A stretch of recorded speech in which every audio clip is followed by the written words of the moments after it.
क्या हो अगर महाभारत का युद्ध शुरू होने से पहले ही पूरा संसार विनाश के कगार पर आ गया हो। क्या हो अगर धर्म की रक्षा करने वाला ही धर्म के लिए सबसे बड़ा संकट बन जाए। और क्या हो अगर उस योद्धा को रोकने के लिए स्वयं समय को थामना पड़े। यह कथा है उस क्षण की जब शक्ति और संतुलन आमने सामने खड़े थे, जब पृथ्वी कांप रही थी, जब आकाश प्रतीक्षा में था और जब तीन महान शक्तियां एक ही स्थान पर मिलने वाली थी। एक ओर तीन अमोघ बाणों का स्वामी, दूसरी ओर क्षत्रियों के संहारक और तीसरी ओर स्वयं योगेश्वर। यही वह क्षण था जब समय ठहर गया।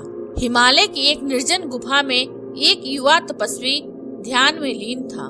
वह था बर्बरिक। उसी समय महेंद्र पर्वत पर तपस्या में लीन थे परशुराम और दूर द्वारिका में मुस्कुरा रहे थे वासुदेव कृष्ण। महाभारत का युद्ध अभी प्रारंभ भी नहीं हुआ था, पर पृथ्वी का कंपन बढ़ चुका था। हिमालय की एक निर्जन गुफा में एक युवा तपस्वी ध्यान में लीन था। उसके सामने तीन बाण रखे थे। तीनों से अग्नि की हल्की लपटें उठ रही थी। वह था बर्बरिक। उसने संकल्प लिया था, मैं सदैव दुर्बल का साथ दूंगा। उसे क्या पता था कि उसका यह संकल्प ही ब्रह्मांड के संतुलन को चुनौती देने वाला है। उसी समय महेंद्र पर्वत पर भगवान परशुराम समाधि में बैठे थे। अचानक उनकी जटाएं हवा में लहराई। पृथ्वी से एक कंपन उठा। उन्होंने नेत्र खोले। उनकी दिव्य दृष्टि ने देखा एक योद्धा जिसकी शक्ति युद्ध को समाप्त नहीं बल्कि अंतहीन बना सकती है। भगवान परशुराम उठ खड़े हुए। यदि वह युवक युद्ध में उतरा तो धर्म और अधर्म का निर्णय कभी नहीं हो पाएगा। सांझ का समय था। आकाश रक्तिम हो चुका था। बर्बरिक अपने धनुष पर हाथ फेर ही रहा था कि सामने से एक तेजस्वी ब्राह्मण प्रकट हुआ। कहाँ जा रहे हो युवक? कुरुक्षेत्र। बर्बरिक ने उत्तर दिया, जहाँ धर्म की रक्षा करनी है। ब्राह्मण ने पूछा, धर्म क्या है? जो हार रहा हो उसका साथ देना। ब्राह्मण मुस्कुराया। वह साधारण ब्राह्मण नहीं था। क्षण भर में उसका रूप बदल गया। कंधे पर फरसा, माथे पर तेज, आंखों में अग्नि। मैं हूँ परशुराम। भगवान परशुराम बोले, यदि तुम हारने वाले का साथ दोगे तो जीतने वाला हार जाएगा, फिर तुम उसका साथ दोगे, फिर दूसरा हारेगा। यह क्रम कभी समाप्त नहीं होगा। बर्बरिक ने शांत स्वर में कहा, जब तक संतुलन न हो जाए, और यदि संतुलन कभी हुआ ही नहीं तो। परशुराम की आवाज गूंज उठी। क्षण भर को मौन छा गया। भगवान परशुराम ने फरसा आकाश में उठाया।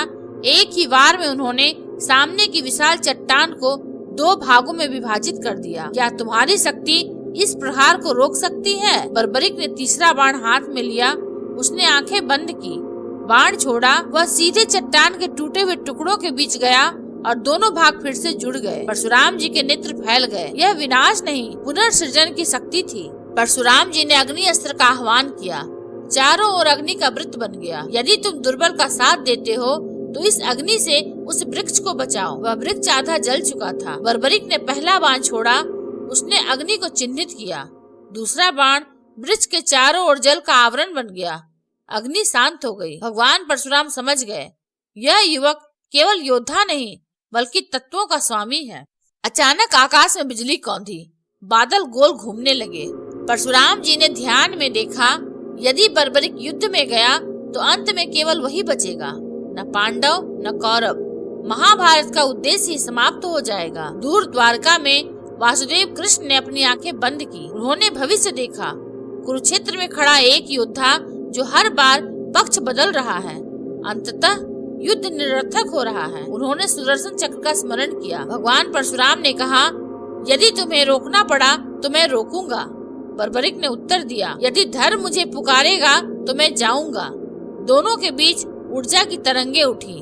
धरती कांपने लगी और तभी एक मधुर परंतु गंभीर स्वर गूंजा, युद्ध बाहर नहीं अंदर होता है। दोनों ने मुड़कर देखा। नीले वस्त्रों में मोर मुकुट धारण किए वासुदेव प्रकट हुए। वन का वातावरण स्थिर था, पर हवा में जो कंपन था वह साधारण नहीं था।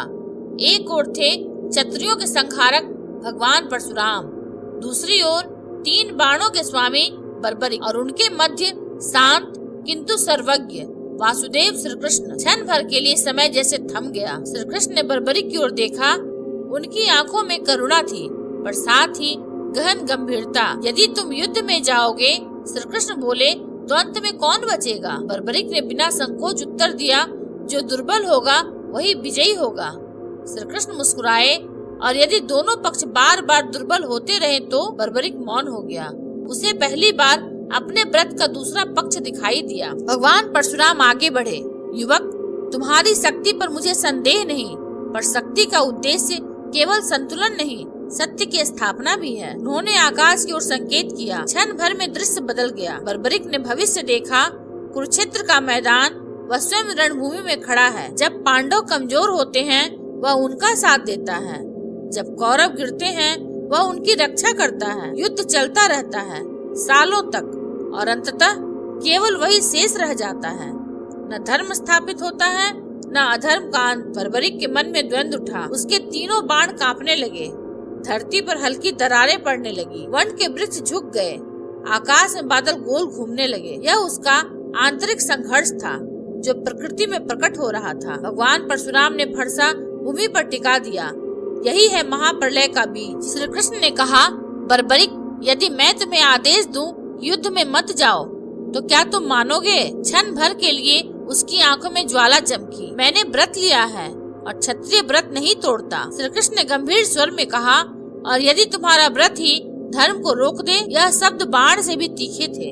आकाश अचानक प्रकाश से भर गया। श्री कृष्ण के हाथ में सुदर्शन चक्र घूमने लगा। उसकी गति से वायु गरजने लगी।